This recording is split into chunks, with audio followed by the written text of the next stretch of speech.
Hello friends, কেমন আছো তোমরা সবাই? আজ যাব একটু বেড়াতে।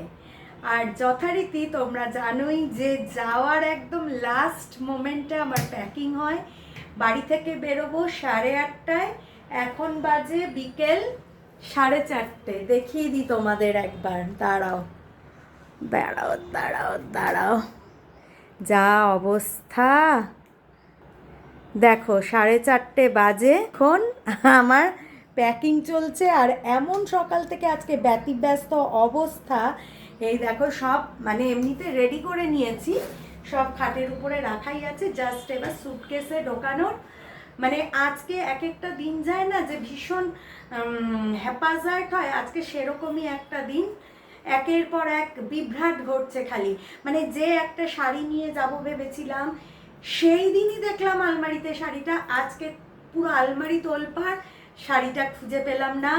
আমার ওয়াটার পিউরিফায়ারটা খারাপ হলো, সে আবার মেকানিক এলো ঠিক করলো। মানে এই সমস্ত কিছু চলছে, ভীষণ ঘেটে আছি। মাথায় কন্ডিশনার দিয়ে রেখেছিলাম, চুল যে ধোয়া হয়নি সেটাও ভুলে গেছিলাম, বুঝেছো?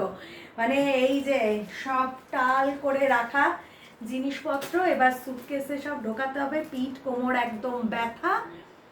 চলো যাই, এবার লেগে পড়ি কাজে।